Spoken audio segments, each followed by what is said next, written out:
इतना सांप बिच्छू सर्प भूत प्रेत पिशाच, कौन करे इस दूल्हे का स्वागत।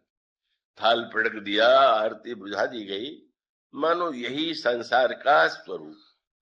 शिव ही संसार है, संसार ही शिव है, पर हम इस सत्य को सरलता से कह देना सरल है, पर जब शिव उस रूप में आ जाते हैं तब तो बड़ा से बड़ा बुद्धिमान मैना बुद्धि है, हिमांचल दृढ़ निष्ठा है का मैना की इतनी पैनी बुद्धि होने पर भी जब इस दूल्हे को इन्होंने देखा तो साहस ही नहीं होता इस दूल्हे की आरती उतारी जा सके। मानो सूत्र यही है, वह हर भी है और रुद्र भी है, शिव है।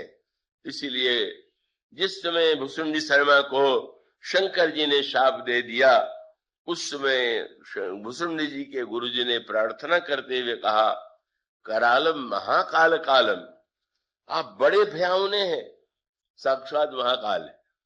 पर उसके बाद अगला शब्द क्या है, करालम महाकाल कालम कृपालम, महान कराल बहुत भयावने, आप परम कृपालु। और इसका अर्थ ये है, बाहर देखेंगे तो कराल है, बाहर देखेंगे तो भयानक है, शिव को देखेंगे तो अशुभ वेश शिव राम कराला।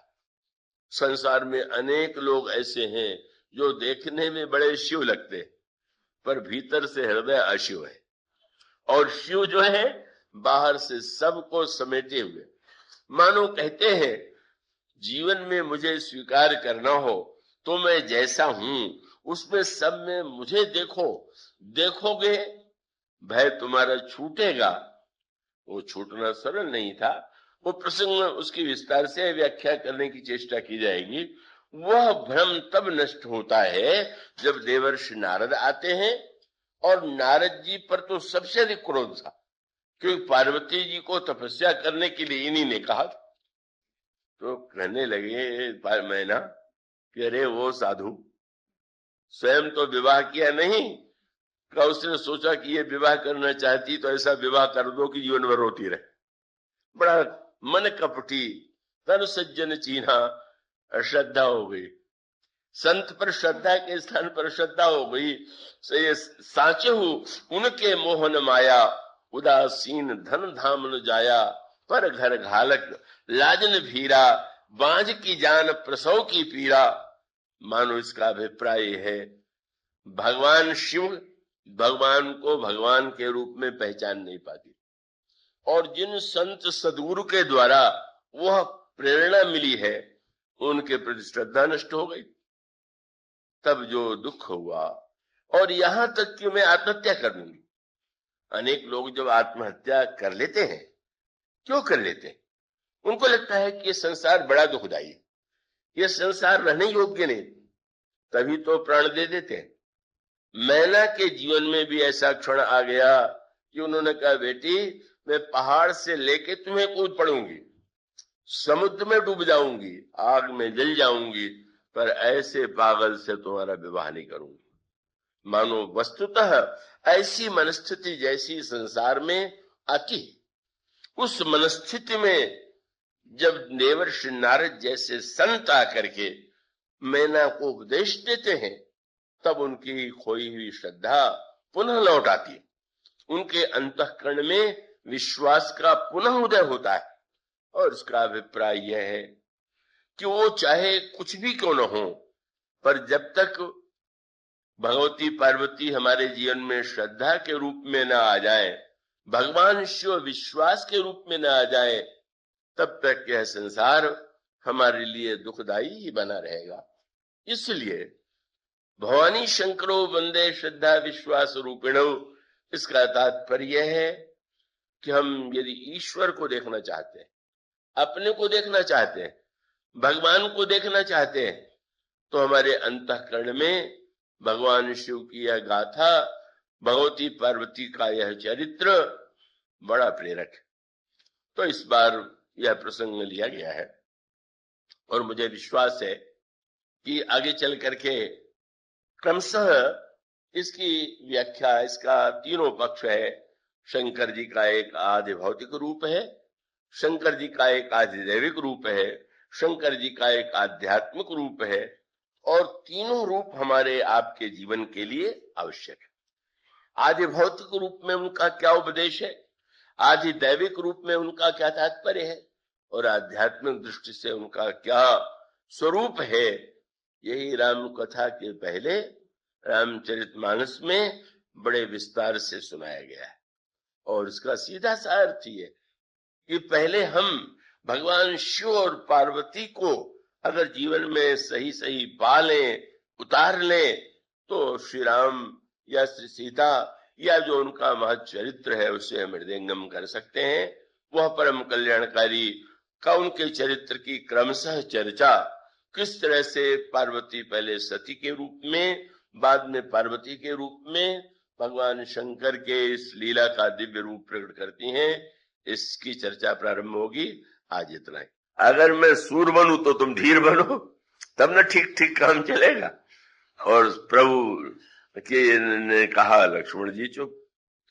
और उसके बाद 3 दिन अनशन करने पर का जिस समय समुद्र नहीं आया, उस पर कोई प्रभाव नहीं पड़ा, तो प्रभु ने फिर प्रभाव की बात और लक्ष्मण से कहा, लक्ष्मण जरा धनुष बाण तो ले आना।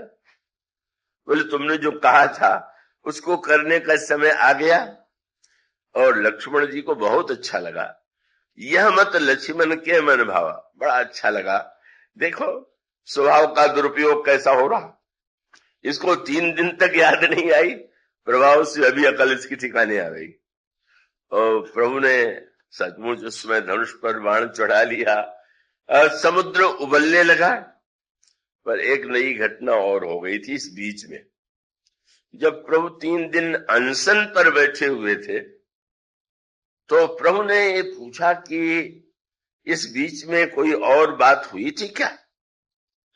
तो सुग्रीव जी ने कहा कि हाँ महाराज, लंका के 2 जासूस, 2 गुप्तचर आए हुए थे बंदरों का वेश बना के, और बंदरों का वेश बना करके आए पर पकड़ लिए गए।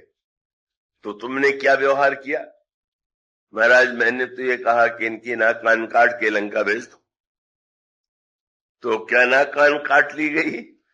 तो उन्होंने हाथ जोड़ करके कहा, लक्ष्मण जी महाराज ने नाक कान काटना का आदेश तो वापस ही ले लिया, पत्र लिख करके दे दिया कि हमारे दूत बन करके लंका में जाओ। प्रभु बहुत हंसे। उनका लक्ष्मण आज भेद खुल गया। क्या? बोले जब मैंने तुम्हारे कहने से प्रभाव स्वीकार कर लिया, तो जब मैं नहीं था तो तुमने व्यवहार में मेरा स्वभाव ही स्वीकार किया, प्रभाव की बात नहीं की। तुमने इस समय समझ लिया मैं जब नहीं था तो तुम्हें मेरे स्वभाव की बात याद आई होगी कि हमारे भैया रामभद्र होते तो क्या करते। मानो स्वभाव और प्रभाव का ये दोनों परिवर्तन उस प्रसंग में दिखाई देता है। तो यहां पर भी बड़ी विचित्र बात है। प्रभु जो बात कह रहे हैं वो स्वभाव के अनुकूल तो है नहीं। हाँ, ये कह रहे हैं कि हम उसी बाण से मारेंगे जिस बाण से मैंने बालिका वध किया था। लेकिन फिर भी लक्ष्मण को लगा कि इस वाक्य में भी थोड़ी कमी जरूर है। कह तो रहे हैं कि जिस बाण से मैंने मारा था उसी बाण से मारूंगा, पर एक शब्द कहां से आ गया? बोले आज नहीं मारूंगा, 23 तरह तो मूड कहां काली, कल मारूंगा। तो कल की बात क्या है? जब कोई बढ़िया संकल्प आवे तो तुरंत पूरा करना चाहिए। ऐसे बुरे व्यक्ति को दंड देना तो बहुत बढ़िया कार्य है, तो कल पर टालना ठीक नहीं। तो क्यों ना ये कार्य मैं करूं? प्रभु से निवेदन किया कि अब आपकी आज्ञा हो। तो बड़े भाई को तो आपने दंड दिया ही था अपराध पर, अब छोटे भाई ने अपराध किया है तो छोटे को आप आज्ञा दे दीजिए कि वो दंड दे। और तब प्रभु का नाटक खुल गया। हाँ लक्ष्मण, पर क्या तुम समझते हो कि क्या सचमुच में सुग्रीव को मार डालने वाला हूं? मन ही मन हंसे। बोले अब स्वभाव वाली बात आ गई। बोल तो ऐसे रहे थे कि जैसे बड़ा क्रोध आ गया है। लक्ष्मण क्रोधवंत प्रभु जाना, क्रोध आ गया प्रभु को, नई बात हो गई। और वो तो नाटक वाला क्रोध था जब मारने को तैयार हुए तो तुरंत कह दिया, अरे मारने का अर्थ मारना तुमने, क्या शरीर से ही सबको मारा जाता है क्या? क्यों? बोले बात ये है कि डर के मारे ही तो ये भक्त बना था। बाली से डरा और मेरी शरण में आ गया। बाली को मैंने मार दिया तो डर छूट गया। तो अब जब ये डर से इस स्वभाव से भक्त करता है तो बस इसको तो डरा देना, इसको मार देना है। तुम बस जाके डरा दो, फिर से भक्त बन जाएगा। पता चल गया कि ऊपर से नाटक कर रहे थे दंड देने का और भीतर योजना थी दूसरी। लक्ष्मण जी ने कहा जो आ गया, और मुझे देख करके तो डर के मारे उसको तो पता चल जाएगा। तो प्रभु ने जब लक्ष्मण जी ने धनुष और बाण चढ़ा लिया तो आपने तुरंत हाथ पकड़ करके कहा, तुम्हें ये पता है ना, जितना डरपोक है उतना ही भगोड़ा। ऐसा न डराना कि कहीं और चला जाए भाग के, ऐसा डराना कि इधर ही चल करके आवे। तब अनुज ही समुझावा रघुपति करुणा सीव, भय दिखाई ले आवो, मेरे पास रहो। ऐसा डराओ कि संसार की ओर न चला जाए, मेरी ओर आ जाए। कितनी बढ़िया बात। डर अच्छा है कि बुरा है? डर संसार की ओर ले जाए तो बुरा, और डर ईश्वर की ओर ले जाए तो डर बहुत उपयोगी है। तो मानो संकेत यह था कि साधना का तत्व यही है कि अब सुग्रीव सोच रहे थे कि ठीक है फिर कर लेंगे, प्रभु ने समय तो नहीं बताया है। इसलिए मानो साधक के जीवन में का जो संख्या का महत्व है वो ईश्वर की दृष्टि से नहीं, काल का जो महत्व है वो ईश्वर की दृष्टि से नहीं है, पर साधक को अपने जीवन में इस संख्या को और काल को महत्व देना चाहिए। और इसलिए सुग्रीव जब बंदरों को भेजने लगे तो उनको लगा कि प्रभु ने भले ही उदारता से समय न दिया हो, पर मुझे समय देना चाहिए। और उन्होंने बंदरों को आदेश दे दिया कि 1 महीने में ही पता लगाना है। इसलिए प्रत्येक साधन में, अनुष्ठान में समय और संख्या को इतना महत्व दिया जाता है, और वो साधन काल में उसका महत्व है, ईश्वर की दृष्टि से नहीं। बंदरों की समस्या है कि 1 महीना व्यतीत हो गया और वहां बहुत सुंदर साधना का क्रम है। बंदरों को प्रारंभ में तो इतना मन में उत्साह था, इतनी उमंग थी कि जैसे नींद भी नहीं ले रहे हैं, भोजन की भी चिंता नहीं है। चले सकल बन खोजत सरिता सर गिरि खोह, राम काज लैलीन मन बिसरा तन कर छो। शरीर का मोह, शरीर का क्या है ये भूल गए, पर ये भी जो अतिशय उत्साह है ऐसा भी दिखाई देता है। कई साधक ऐसे होते हैं, क्या करना है सो करके, सोना तो समय को बर्बाद करना, खूब भजन करो। ये सब वाक्य जो है, सोना समय बर्बाद करना है ऐसा मान करके कभी साधन नहीं करना चाहिए। इसका अभिप्राय कि अगर आप 10-5 दिन 15 दिन बड़े उत्साह से न सोए तो उसका परिणाम तो शरीर पर पड़ेगा, मन पर पड़ेगा। इसलिए मानो भगवान कृष्ण जैसे कहते हैं कि वस्तुतः योग उसी के लिए सुखद है, न जो बहुत सोता है, न बहुत जागता है, न बिल्कुल नहीं खाता है जो बहुत खाता है। इसका अभिप्राय यह है कि बंदरों में प्रारंभ में इतना उत्साह था, पर वो उत्साह जो है धीरे धीरे शिथिल हुआ। 1 महीना व्यतीत हो गया, सीता जी का पता नहीं चला। तो एक लंबा प्रसंग है, उसमें अंत में सूत्र ये आता है कि जब वो समुद्र के किनारे पहुंच गए तो सीता जी का कहीं पता नहीं। स्वयं प्रभा देवी ने पहले बता दिया था, घबराइए नहीं सीता जी आपको मिलेंगी। पर जब वो सोचने लगे कि 1 महीना बीत गए, सीता जी तो मिली नहीं, तो उनके मन में इतना अनुत्साह हुआ। ऐसा होता है साधक जब कई बार एक संख्या बता दी जाती है, इतना जप करो, इतनी पूजा करो, ये अनुष्ठान करो तो तुम्हें देवता का दर्शन होगा।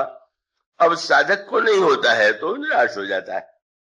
तो बंदर भी निराश हो गए और निराश होने के बाद सोचने लगे अब क्या करें। 1 महीना बीत गया, सीता जी का पता लगा नहीं, लौट करके जाएंगे तो सुग्रीव दंड देंगे। अब यहां न सुध सीता कह पाई, वहां गए मारी कपिराई। अंगद जी के मन में तो और भी अधिक निराशा। अंगद कहते हैं कि आप लोगों को पता नहीं मारेंगे कि नहीं, मुझे तो मार ही देंगे। उनको लगेगा कि यही अवसर है, इसी बहाने बाली के बेटे को भी समाप्त कर दें। और उसके बाद फिर संक्षेप में सूत्र हुआ आता है। इसका अर्थ है कि मनुष्य के पास वस्तु को देखने के लिए आंख है, पर आंखों की एक सीमा है। और आंखों की सीमा के बाद आप जानते हैं, जब आप किसी डॉक्टर के पास, जो स्पेशलिस्ट है जिसके यहां आप जाते हैं रक्त की जांच के लिए या अन्य किसी वस्तु की जांच के लिए, तो वो इन आंखों से तो आपको भी नहीं दिखाई देगा, उसको भी नहीं दिखाई देगा।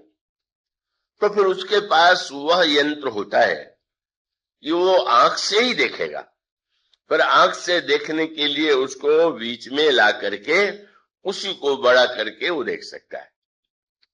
और इसका अर्थ क्या हुआ कि जैसे संसार की वस्तु को देखने के लिए आंखें हैं बाहर, उसी प्रकार से एक आंखें हमारे आपके भीतर भी है या होनी चाहिए। और वो आंख है बुद्धि की आंख। बुद्धि के द्वारा हम बहुत सी वस्तुओं को सीधे जो नहीं दिखाई दे रही हैं उसको समझते हैं, सोचते हैं। इसलिए मानो बाहर भी नेत्र, बाहर भी आंखें हैं और भीतर भी जो नेत्र है वो मानो बुद्धि के द्वारा, जब आपके हृदय में कोई प्रश्न आता है तो बुद्धि के द्वारा आप समझने की चेष्टा करते हैं। ठीक है, पर क्या बुद्धि ही अंतिम वस्तु है क्या? इसका अर्थ है कि बुद्धि की सीमा है। बुद्धि कोई साधारण वस्तु नहीं का। मनुष्य के शरीर में जैसे आंखों का महत्व है, इसी तरह से हमारे आपके जीवन में जो महत्व है वो बुद्धि का है। बार बार शास्त्रों में इसका उपदेश दिया गया, बार बार बुद्धि की महिमा का वर्णन किया गया। उसका अभिप्राय यह है, जब ये कहते हैं कि जो भी काम करिए वो विचार पूर्वक कीजिए, बिना विचारे जो करे सो पासे पछताए, तो इसका अर्थ है कि विचार तो बुद्धि से ही करेंगे, किंतु जिस बुद्धि का, अब उस बुद्धि का एक क्रम है, कक्षा है। क्या? एक बुद्धि वह है जो कि व्यवहारिक बुद्धि है, दूसरी बुद्धि वह है जो उससे आगे बढ़ करके बुद्धि को जो जो आप उसका विकास करेंगे। बस साधारण एक व्यक्ति ऐसा है जो इसको हम कहते हैं बड़ा बुद्धिहीन है, जो व्यवहार करना नहीं जानता कि किससे कैसे बोले, कहां कैसे बैठे, कैसे व्यवहार करे, उसको लोग यही कहेंगे तो मूर्ख है, बुद्धिहीन। तो व्यवहार के लिए भी व्यक्ति के जीवन में बुद्धि की आवश्यकता है। जो बुद्धिमान व्यक्ति होगा उसके व्यवहार में बुद्धिमत्ता झलकेगी, किंतु उस बुद्धि का भी अनेक स्तर है। एक बुद्धि वह है जो व्यवहार में बड़ी कुशल है, पर व्यवहार में कुशल होने का अर्थ परमार्थ में कुशल होना नहीं। वह बुद्धि जो है व्यवहार में कुशल होने पर भी क्या उसकी बुद्धिमत्ता जो होती है वो परमार्थ में नहीं होती। वो आपने छोटा सा नन्हा सा सुना होगा संस्मरण, बीरबल और अकबर। अकबर तो बादशाह था और बीरबल का भी नाम लाखों लोगों को याद है, और वो बड़ा हाजिर जवाब माना जाता था। और वो उसके तो चुटकुले छपे हुए हैं, लोग पढ़ते हैं कि बीरबल ने क्या कहा और अकबर ने क्या कहा और बीरबल ने क्या बढ़िया जवाब दिया, अकबर को हार मान लेना पड़ा। कहा जाता है कि तुलसीदास जी के सामने किसी दिन किसी व्यक्ति ने आकर के कहा कि महाराज, आपका तो बादशाह अकबर से परिचय नहीं है,